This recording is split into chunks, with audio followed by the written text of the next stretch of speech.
you think about it, I mean, as you're getting ready for work, you're usually listening to the news and the weather and the traffic report. But Hmm. after that, it's all repeated. Yeah. So at that point, why not throw the show on and listen to the show while you're getting ready or on your way into work?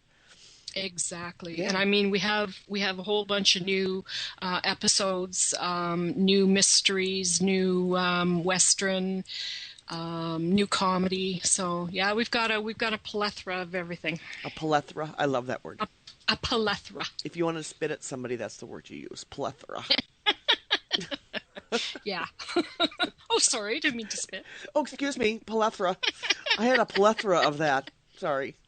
Yeah, Sorry. yeah, yeah. So, so for other people who don't know who you are of Native American descent, and you Yes, are considered a Métis, which yes. means of mixed blood, correct? Yes, yes, it's French for mixed blood, and I am from the Ojibwe and Cree nation, as well as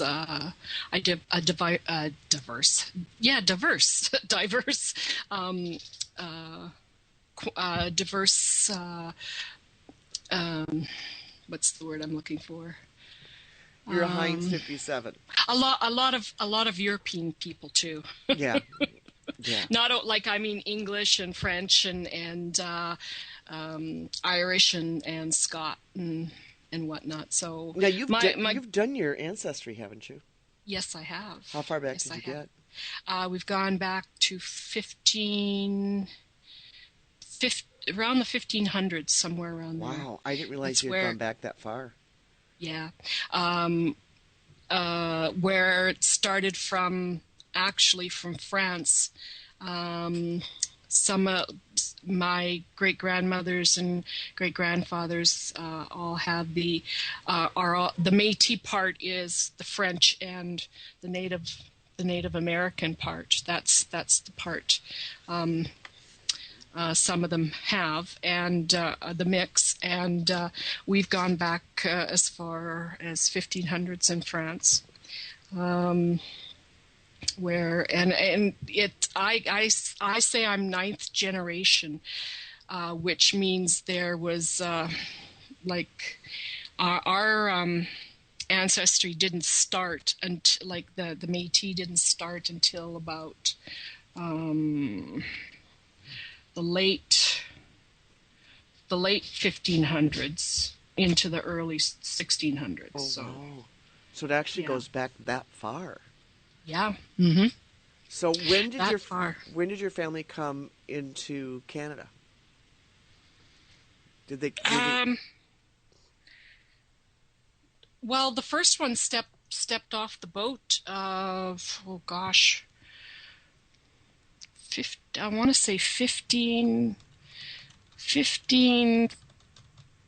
I could be wrong, but I think it's 1556. I could never remember the very first one who stepped off the boat. It was 1556. A Frenchman. Um, oh gosh, there's so many of them, I'm sure. and I can't remember who was the first one. There's it's between the Garneaus and the Pichets. Those are the main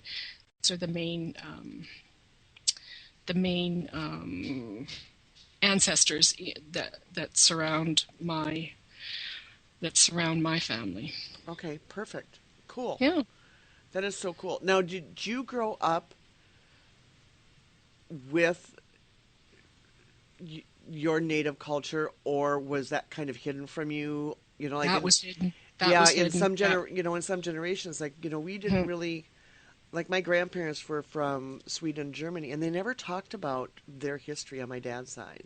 No, And it no, wasn't ours until didn't. yeah, and it wasn't until the majority of our elders passed away that we were finally Hmm. going, okay, tell us our history. I love family history.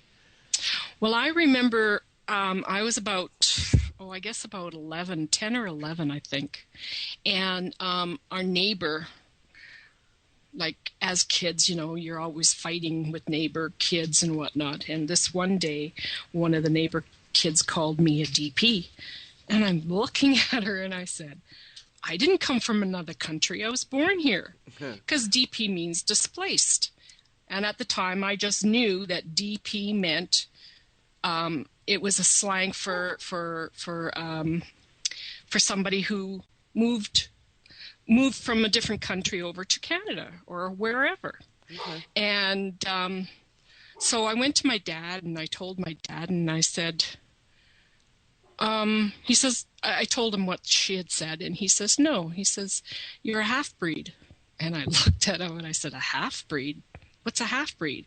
So he told me. And I thought, oh, okay. Because as a kid, you don't really, you've got cousins who look Aboriginal and you don't. So you kind of, and to me, I didn't question it because they were my cousins. So, it was just who they are. Guess, yeah. Kids don't really see color, right. which is good. And then one day we were at my grandmother's, and I said to her, Grandma, Dad says we're half-breeds. And she looks at me and she says, why, sure. In her broken English. So she says, so I said, oh, so we are half-breeds. And she goes, yeah. And I said, oh, okay. And that was that. I never, it was never, I never questioned anything else, I mean, it was like, well, yeah, what didn't you know? Yeah. One of those kind of things. Well, they were like the kids, like my dad and sisters, like my aunts. They never really talked about that part of the family, like they never mentioned it. So it was like, no, they were French. That was it. They were French. And I couldn't figure for the life of me with my last name, how could it be French? Because it wasn't spelt French. Only my great uncle spelt it French, and he did that because the government made a mistake, and that's how they spelt it, and he kept it that way to make it sound French. Oh. Yeah. So that was originally my great grandfather is from Scotland. The name that we carried, my maiden name, and he's from Scotland. So I didn't understand how, and I had questioned my grandmother, like she had showed me a picture of my great-great-grandfather and told me that that was my grandpa's grandpa, and I looked at him and I thought, okay, like I wanted to know more about him, and I found out he worked for the Hudson Bay Company. He went, and then when I got older, my sister and I started looking into the family history and started digging and found out a lot. And we went, and if it wasn't for her, we wouldn't have found out how far back we could have gone. Yeah, 1500s, yeah. So now, do your kids study their Native American side? They don't study it, no, but they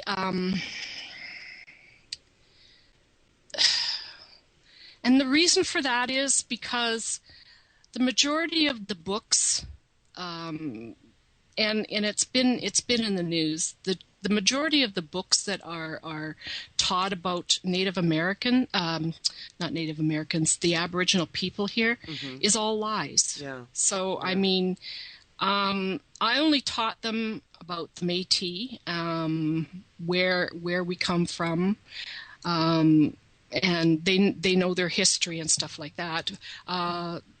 We do the only traditional thing we do is make bannock, and which is something that the Métis carried on.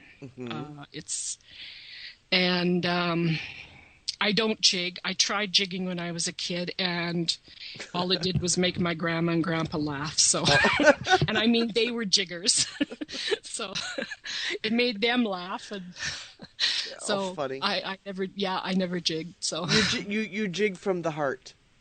Yes, I do. I jig from the heart. That's right. So and now, anytime that music goes on, I picture myself jigging, and I can still see my grandma laughing at me. Oh yeah. I mean, because once you can't jig, you'll never be able to jig. No. That's just kind of the way it is. Yeah. Now, another thing that you just started, which I think is great, is you are starting your beading again and making your moccasins again. Yes, I'm making moccasins. I'm making mucklucks. I'm making gauntlets. Those are the big mitts. I'm doing all kinds of beading. I'm doing dream catchers. I did dream catchers a while back, but got busy with. I used to work in the school system, and that took me away from that. But now I'm back into that, and I'm doing earrings and necklaces, and I'm getting back into the culture, and thanks to my netotem, which means my friend, and she teaches me some Cree, the Cree side of me. She teaches me some Cree, so which is really good. So she taught me how to do the mucklucks and the moccasins and the gauntlets. So I owe that all to her. Very, very cool. Well, see, now everybody knows all about you. If there was something that would surprise people about you, what would that be? How old I look. No. My voice is very deceiving. I sound very, very young. Yeah. Because every time somebody phones here, they're always saying, and I answer the phone, they'll say, "Is your mom there?" No, my mom's in heaven. Who did you want to speak to? It just means you're young at heart. What's that? It just means you're young at heart. I always say, it's the Indian genes. Yeah. Well, we've got two great guests that are coming on with us this evening. I'm really excited about this. We're going to go get them in just a couple minutes here, but we've got Kathy Hatfield, and actually Julie's not going to make it, but her husband Frank is. Frank Mannix von Zerneck. And they've got a phenomenal story, and it is a story that really kind of captured me as soon as I got the email that they wanted to come onto the show. And it's a story about a mother who gave her child up for adoption, and how they came back together, and you know, it's, when I say it's going to tug your heartstrings, it does just that. It actually, you kind of go through all the emotions when you read it. I have not been able to read the whole book. I've only been able to read snippets of it, but fantastic book, and I actually do plan on getting it after the show because I do want to finish reading the story. So that's our guest coming tonight. So we are, two quick announcements. We're going back to our 2-hour show, so the show's going to be 2 hours tonight. And then next week, the 17th, we are going to be going back an hour. So instead of starting at 8 o'clock Eastern, we're going to be starting at 9 o'clock Eastern. And before us is going to be a show called The Breakdown with Winnie Bird in L.A. Yay. And I'm really excited for that show. That's going to be a fun show. It's going to be pop culture, TV, movies, wine, lots of wine, I think, with some music thrown in there. So I'm really excited to have them come on. So they'll be premiering on Monday. And we will go on after that and then go for 2 hours and then go into the Broader View Backstage, I think we're going to call it, instead of the Hazy Nights. Because we're just going to stream from one into the other. So let's go ahead and take a break. We're at the bottom of the hour, so we're going to go ahead and take a break and bring on our guests. So don't go away, folks. You're listening to The Broader View on the Hazy Radio Network. Don't go away. In the small town of Elmira, New York, a boy was born into an all-American family. The odds of him achieving his dream in the fashion industry? 1 in 23 million. The odds of having a child diagnosed with autism? 1 in 88. I am Tommy Hilfiger, and my family is affected by autism. Learn more at autismspeaks.org/signs. Brought to you by Autism Speaks and the Ad Council. Is there life after death? Do you know the difference between oppression and possession? Have you ever seen a poltergeist? Whether you're a skeptic or a believer,